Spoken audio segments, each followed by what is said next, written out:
the show at Wrestling with Entertainment, the only audio experience on the web today, the trusted choice for interviewing all your favorite wrestlers every Tuesday and Wednesday, and previewing and reviewing the latest shows from WWE, AEW, New Japan, and everything in between every Saturday on YouTube and Castbox, sponsored by Rogue Energy and Player One Coffee. I'm, of course, your host, James J., alongside Kaliko Yachts. And I'm back on the road, working the election. And I know when it is always an election when I get called a son of a bitch. I get that villain heat, baby, that cheap villain pop. Kaliko walking heel for Halloween. I know. Who would have thought making people actually have to obey the rules makes me a heel. I'm getting that ref heel too, that Herb Hefner heel. Screw the rules, play the game. I know, right? Well, it was a good week for Wrestling Wit as we interviewed J.S. Trudell on Monday, Kendall KX on Tuesday, and Damian Wild on Wednesday. Three incredible interviews, and unique interviews, three different stories and paths in pro wrestling. If you haven't gone seen them yet, I definitely recommend going into the archives and checking them out.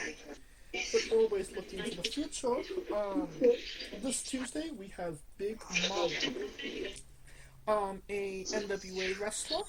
She has won the NWA TV Championship and the NWA Tag Team Championships with Kenzie Page. She had a hard-hitting match against Mercedes Martinez, a chance occurrence with Awesome Kong, and even a match with Kaliko's favorite, Allison Kay. We talked about all of that, riding a motorcycle, legitimately being a mom, and a hell of a lot more. Definitely a really fun and cool interview. Definitely check that out on Tuesday. And this Wednesday, we have Richard Caravaggio from Poland. He is currently a part of a tag team called the Royal Rebels. We talk about that. Winning the tag team championships, wrestling in Italy. He's a heel right now, and the crowd is kind of digging what he's doing. So we kind of talk about, crowd interactions and whatnot. We also talk about his time doing martial arts as well, and maybe an adversity moment in his career doing that as well. Definitely cannot recommend that one as well.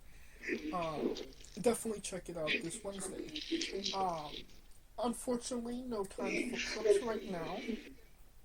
But on the 11th, we have Mark James. On the 12th, we got Sin Bodhi. On the 18th, we have Lucas Krause. On the 19th, we have Kirill Valilio. And on the 26th, we have Joe E. Legend. So, November, even though it's getting cold, heating up on Wrestling with Entertainment.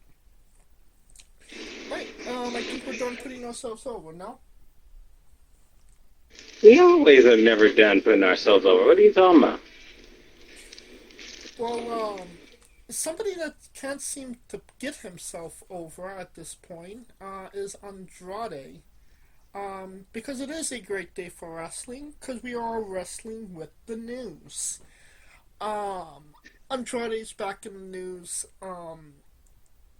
Whether you believe the rumor and innuendo, WWE is actually working on making a deal with AEW that Andrade could work AEW sooner if they lend them Edge for John Cena's last match.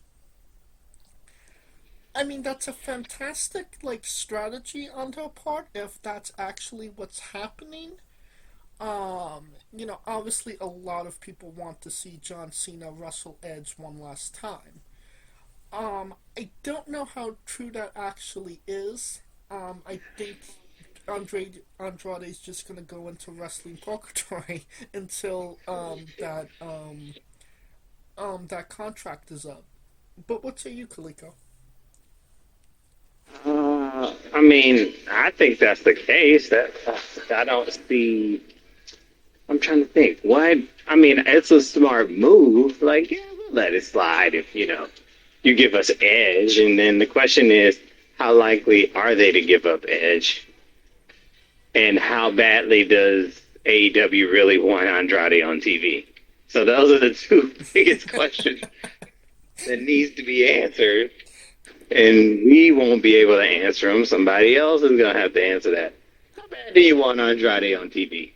I think that's on a scale of 1 to 10. I think that's Tony Khan's question. Question to answer, yeah, exactly. Like, I do you deal with the devil? Is it worth it? Do you want it? How bad you want it? Right. I mean, when Andrade did make his return to AEW, like, it did seem like they were starting, a program between him and Kenny Omega. Kenny Omega. So, I mean, obviously all of that has gone away since he left. I mean, I wouldn't necessarily put it past AEW or Tony Khan just to say, okay, well, we'll leave it till he's allowed to wrestle. Because, I mean, he's done that with a lot of wrestlers, like Russo, Ricky Starks. Like, he's not opposed to leaving people in catering until he's ready to use them. Whether it's a contractual thing or not. You know what I mean? Right. That is the case. And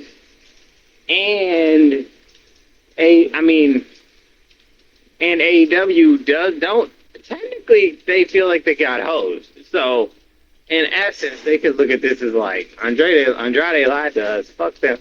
Fuck the guy. From what it's all kind of in the air right now. There's conflicting reports. Did Andrade get fired from AEW? Hasn't he got fired from AEW? Is there a thought process from WWE if they're going to bring Andrade back? That people have, kind of denounced that rumor already, saying that there's no chance of him coming back to WWE right now. But yeah, why would they? They got 10. I mean, they got enough, and I'm pretty sure the guy that they just re-signed is going to take the place of that guy, Santos. Santos is pretty much going to get his shit back. So I think he's taking the spot where it would have been him, right? I mean, that would only make sense, right? I mean, I would hope so. So, I mean, makes sense to me. I would say that this was maybe the only scenario where we could actually see Edge return to fight John Cena. But do you really see Tony Khan making a deal like that? That he would swap talent with WWE, after he's been so critical of WWE over the past, 6-7 years? And that's one part, and then the other part is how quick is Edge's contract up? Because that's something we don't know. Because remember, the whole rumor is his contract should be up any day now. That is another good question. But you don't necessarily know because AEW might have, because he was injured, so they could have put a freeze on his contract as well. So it is very much all, very technical things. while we might not see Edge in a WWE ring anytime soon, it is pretty much all but confirmed that Chris Jericho is coming back to WWE. And some people are saying as soon as tonight on Saturday night's main event. I would say maybe hold off until, John Cena. I mean, that would be another really good, John Cena's final match, Jericho and Cena. Um, but, I mean, he is where he's supposed to be, I would say, when it comes to Chris Jericho. He had his nice little run in AEW. It was successful. He got it off the ground. But he needs to be home now. You know what I mean? You just say, get the fuck home. I mean, what is home to him? Because home to him, he's been everywhere. So it's kind of like he really doesn't have a home, quote, end quote, right? Because originally, I mean, he started in Mexico, started in Canada, went to Mexico, but he's been all over. So it's like, it's not like he's the... I mean, it's not home, but it's basically he's trying to end it with a bang, and it's going to be interesting because you also got AJ already on the end of his run, so I guess they're trying to do a 2-for-1 here. I don't think that it's a 2-for-1. I think it's just happens coincidence that they're all kind of coinciding with each other. But I mean, that's obviously a match that we could see in the future, AJ and Jericho. Um, you know, when I say home, I mean, yes, he started in Canada, he walked, Mexico, Japan, he was a world traveler. But, I mean, he did all of those things to get to WWE. WWE was always the goal because WWE was, the mecca. So yeah, I would say that it's home for him. Um, I'm not sure what a retirement tour looks for Chris Jericho. He kind of always seemed against that. He always said, "I'm not going to have something like John Cena. I'm just going to be kicking and screaming, and that'll be the last you've seen of me."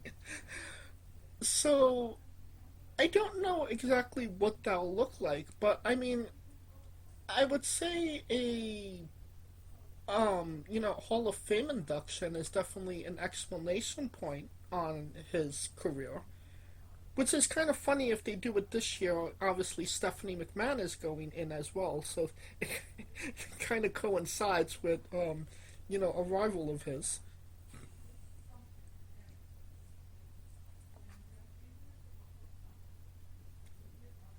Kaliko?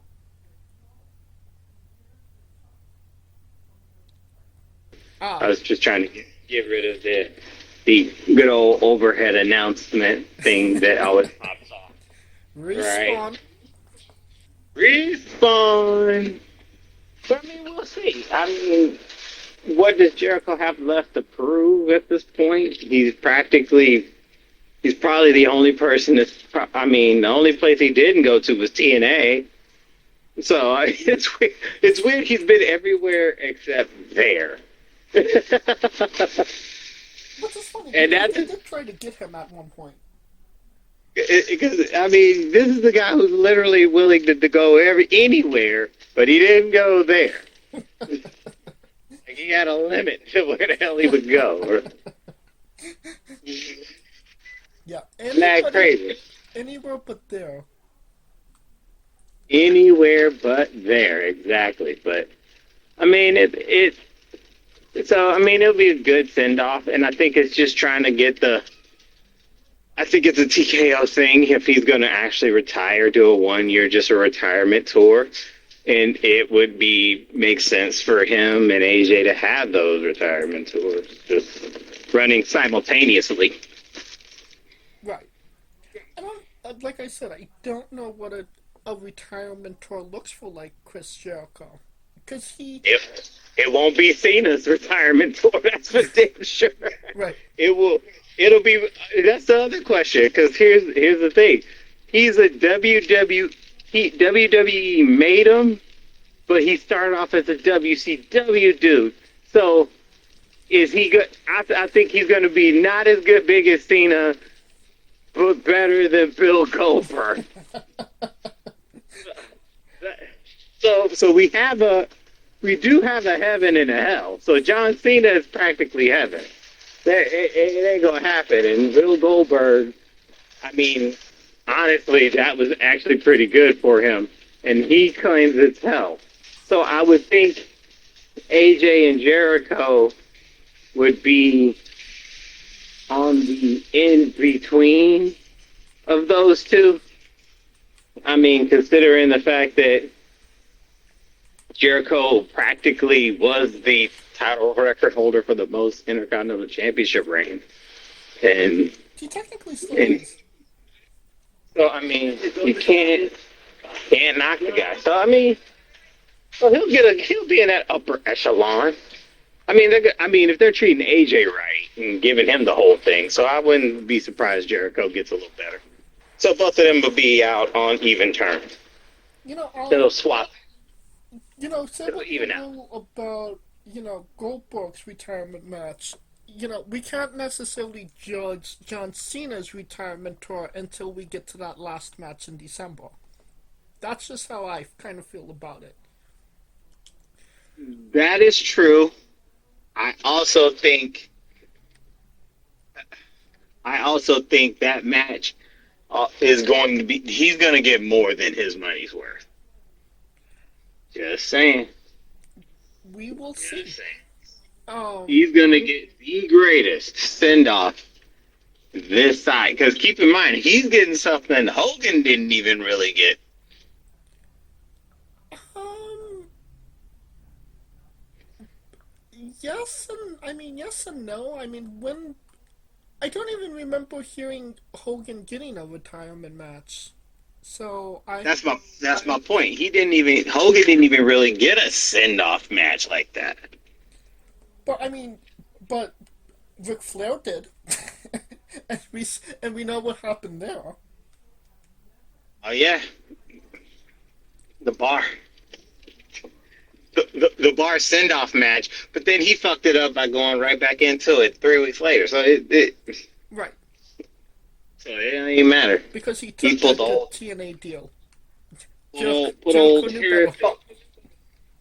Hey man, shit, you got the bread talks, money talks, bullshit walk. Especially when you have 6 ex-wives. I don't think he was paying alimony for all of them. That's a good question. he makes it seems like he did. So, we will see what happens there. Looking to the future. The daughter of Eddie Guerrero, his youngest, has started training at Booker T's Reality of Wrestling. So I guess Dom is gonna get another sister in pro wrestling soon as well. So both his sisters. Like, legitimately, I do wish her well. There has been a lot of controversy and like just overall weird things that happen around her pertaining to her other sister and her mother. Um, Maybe some mental health issues as well. I could not tell you, exactly. But she does seem like she is in a good and healthy place, and that this is something that she really wants to do. Um, you can't necessarily get any better of a trainer than Booker T. Um, so I think that she's in good hands, and I think that there's a really good potential that we see what we haven't seen in a very, very, very long time, and that is a Guerrero on WWE TV. What say you, Kaliko?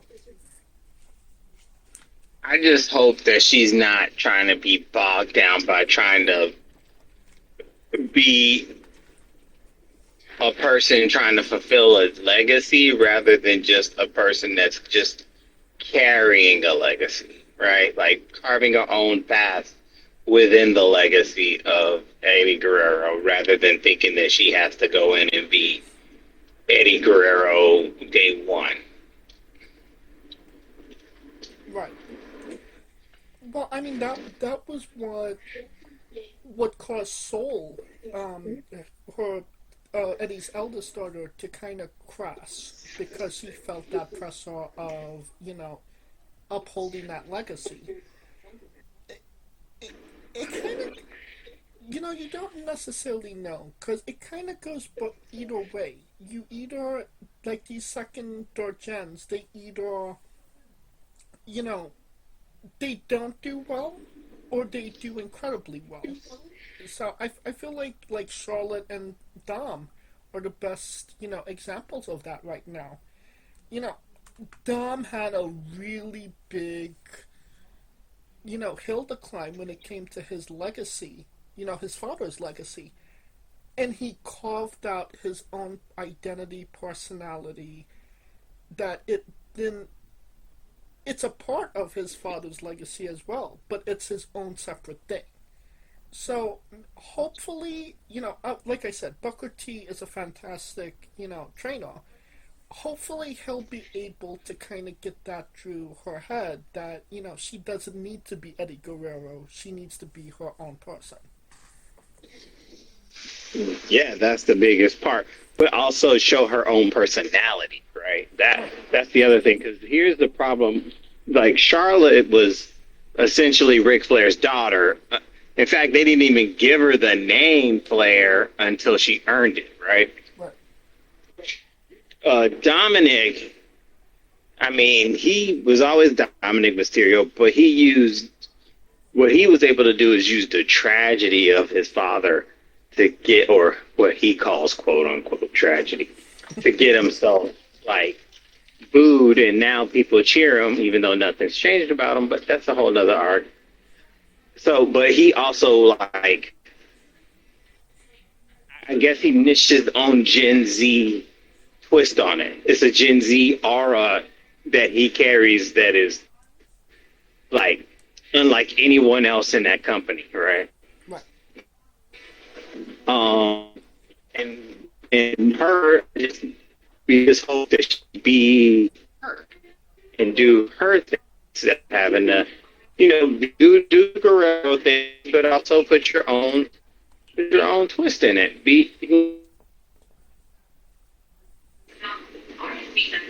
So let's hope that's the case. Well, not being their best version of themselves, Amazon Prime, they've been hosting a lot of AEW pay previews as of late. And I believe this last upcoming WrestleDream, they actually had to refund some people's money because the feed ended before the show actually ended. So before Darby and Moxley had their finish, there was no feed. It got cut. Which obviously That ain't good. I mean, yeah, you watched the 4.5 hour paid preview. You wanted the finish, and you didn't get the finish. uh, Brother. I don't. From what I'm hearing, other places didn't have a problem with it. It everybody else got to see the full show. It was just it was on Amazon Prime's behalf. So you can't really blame AEW, but you could also say, well, they could have maybe fit the show into, a little less of a, like I said, 4.5 hours. I mean, they could have cut it a little bit sooner, so Amazon Prime could actually get the finish rather than literally run it to literally the last second. But like I said, they did offer refunds. I don't know if this is a thing that's going to continue. I think this is the second pay-per-view that ran short on Prime's part. I mean, if that's the case, that's something that they need to fix. No. I mean, yeah, because I got Prime and I watched the NFL, and if they can get that shit straight for the NFL, they better get that shit for the shit that they're making people pay $50, $60 for, or So that's an Amazon thing. Get your shit together, Bezos. But then again, maybe he's spending too much money on payroll, and that's why he's trying to cut 30,000 people. So, I mean, if they only have, like, the NFL, I feel like that's something that it's not a new concept that they're doing, live, sports. They should have been able to handle it. Yeah, that's my point. Like, motherfucker, you can handle it. I don't know what we doing, but you better get that shit together. Well, speaking of WrestleDream, we will be doing a full review of that show in a little bit because I did not watch 4 hours of that shit. Just not talk about it. It was in St. Louis, Missouri. Missouri has a athletic commission for people that don't know. And Darby and Moxley. Yes, they do. Darby and Moxley's I Quit match was cut drastically to fit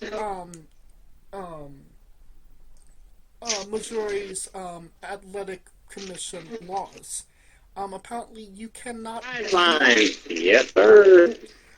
Yeah, so apparently you can't bleed on intentionally.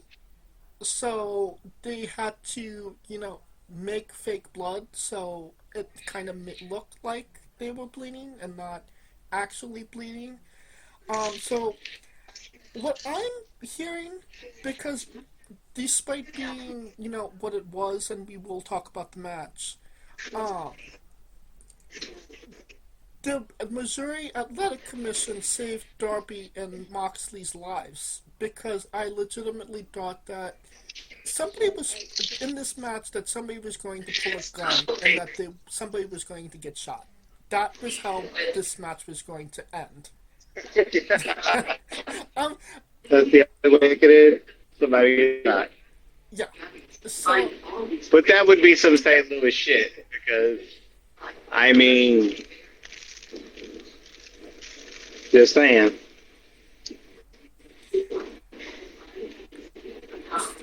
But yeah, it makes sense. But I was right on one thing. It's not the end of Darby and Moxley. Somebody will get shot. Blood and Guts has been announced. Dead Riders versus Darby and the Conglomerate. So yeah, a lot of people are going to get hurt and injured in that match. It is called Blood and Guts for a reason. Why? Would be the question. Because they didn't get to use their forks and their knives and their tasers and their sticks, their skewer sticks and pizza cutters and everything else that you don't need in a pro wrestling match. No, I'm just, when I say why, I'm just thinking more like, it really, what is it fitting? Because Usually you would think the I Quit match is the blow off. You would have thought the last two matches were the blow offs. But they're like, no, no, no, no, no, no, no, no. We ain't going out like that, son. This is what I was telling you. So it's I literally told you. No. I mean, that this was gonna happen. No, I know you told me, but it just was like, it's like, okay, you would think when someone gets put in a body bag, it's over. And set on fire. You would have, and set on fire, it would have been over. Nah, Darby. This is the problem I hate with those things, because when those matches occur and yet Moxley and Allen show up 5 days later, why the fuck would I believe anything, right? Right. Don't you remember that match that Swerve and Hangman Page had the first time around, and then you said Swerve was literally like at a basketball game like 2 days later, and he just had like a small bandage on his head? Yes, that's what pisses me off about it, because like, okay, we get, and this is where it insults me as a fan, because granted, I know that the whole thing is once you get in the ring, you're, more superhuman and can absorb more than the average man or whatever the case may be. And I get that. I totally get that 1,000%. But when you're having matches like that and someone is quitting or going, the whole point is to go away. Those matches were there for the reason for them to go away. Why in the hell would I believe the Death Riders are on a death nail if Moxley ain't gone nowhere? Right. But here's the problem, and this is another problem that I keep telling. Moxley's there because he's the most reliable guy to show up regardless. Most likely to show up to work. His reliability is his gift and his curse. You can rely on him to show up, but you can't rely on him to do good shit, because he's going to do the shit that he wants to do, not the shit that you need him to do. The shit you want him to do versus the shit you need him to do. I could make the argument he's doing the shit Tony Khan wants him to do. Otherwise, Tony Khan wouldn't allow it. I mean, if that was true, AEW would be a very different place, in my opinion. Tony lets people do whatever they want. And No, as long as... I don't think so. I mean, as long as it's not, costing him money, and when I mean costing him money, offending, sponsors, things like that, he's fine with it. He lets them do it. When did you ever hear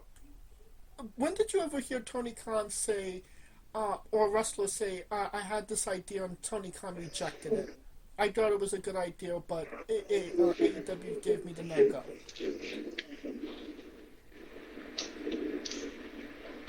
That's a good point. And I think if Tony Khan really wanted him to stop it, he would tell him to stop it. Do you think Tony Khan has enough backbone to actually tell his biggest star, I'm not digging this, let's do something different? His paycheck, his bank account says he's got enough backbone to do it. Oh, I don't know about that. Okay. I do not know about that.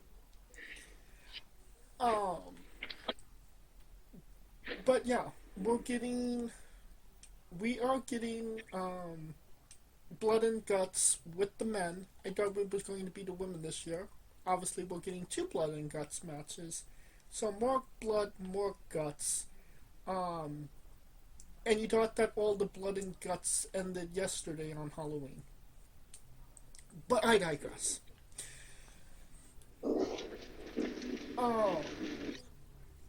on a not so nice note, Mike Rotunda had a heart attack. Um, we do. It was reported that he was in bad condition in hospice. His family has confirmed that that's not necessarily the case, and getting he is in recovery. So here's to Mike Rotunda making a speedy recovery. Exactly, but I just can't stand when the internet just be trying to kill people early. Yeah. Um, a I don't even know how to say this. This is a very bizarre little note.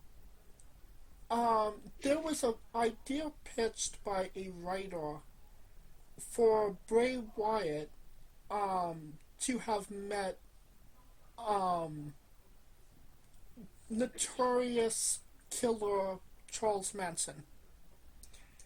Um, if you believe the rumor and innuendo, this writer had said that Manson himself had found came across some footage of Brey, liked what he saw, and wanted to meet Brey himself. The writer was into the idea of seeing Brey meet Charles Manson. From what he was saying, Brey was not against the idea, but WWE flat out rejected it for obvious reasons. And even Vince got fucking limits. Come on, bro. Jesus. Vince will fuck bitches like crazy and shit on them. Allegedly. But he ain't dealing with the Manson shit. Just, man. Yeah.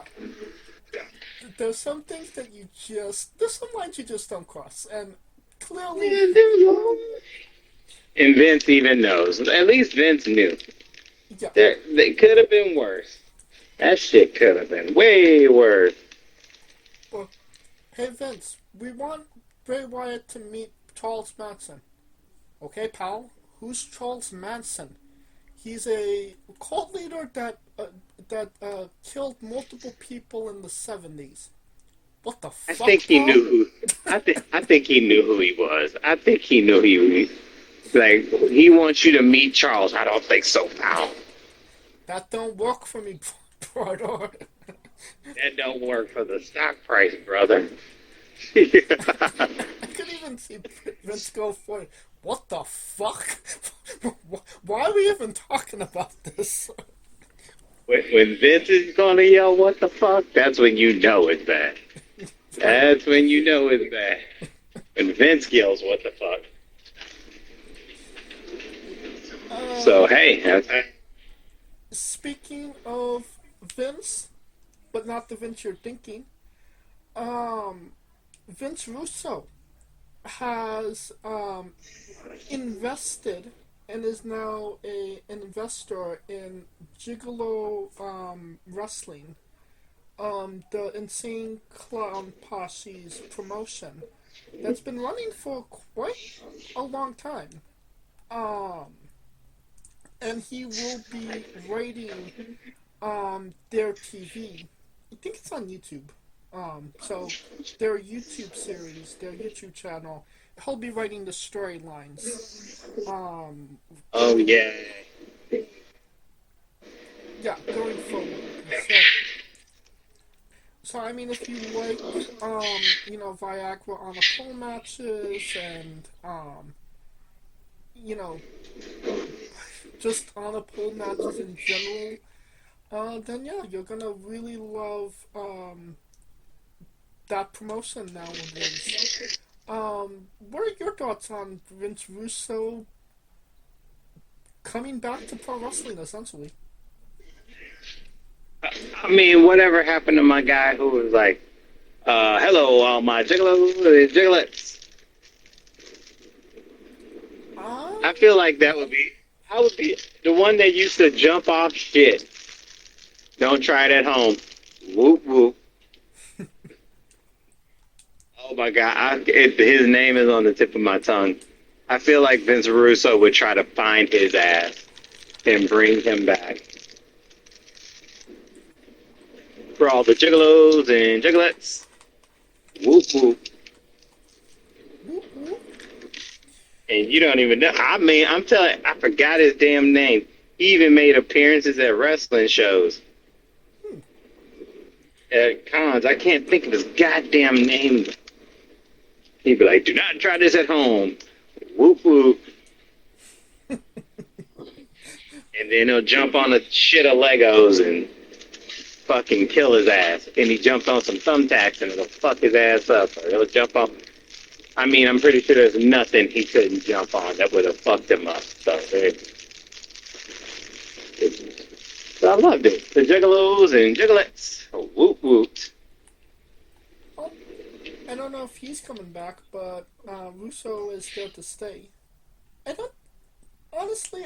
don't think that this is going to change anything. I don't think it's going to make them like a mainstream wrestling company or anything. We might. No. Vince wants a check. Duh. I don't think he even wants to check. I think he just wants to play. Vince has always been the type of person that wants to get his content out there. And this is a way for him to make wrestling content, something kind of relive his glory days, and, feel good about it. The glory days? No. What, just so he can stick it to Jim Cornette that he's relevant in wrestling? I don't know. What the fuck is that gonna solve? Did you not hear the interview he just did with Maven? No. Yeah, so Vince Russo actually put Jim Cornette over. Like he said, he was such a great character in pro wrestling, and he was so good, and working with him was a delight. And he's one of, Jim Cornette. He's one of the nicest people Vince Russo has ever worked with. He had a glowing review, but I'm listening to this and I'm like, don't you have a restraining order against him because you're terrified that he's coming at you with a baseball bat or something? I mean, tongue in cheek, man. You gotta say it so that way they can't use it against you in court. That's all it is. Or, more accurately, it's a swerve, bro. It's a quick little heel turn. Face turn. I get it. Little tongue-in-cheek heel turn right there. I get it. Well, legit, I'm looking forward to hear what Jim Cornette's comments about that's gonna be, because he's gonna blow a fucking gasket. He always does, and then they'll put it in a YouTube cartoon, and Yeah, everybody wins. We all win. Yes. Alright, that will conclude our coverage of the news. Hey folks, this is the Colossal Mike Law, and you are listening to Wrestling with Entertainment. Enjoy the show, support these guys. We appreciate it very much. We'll see you at ringside.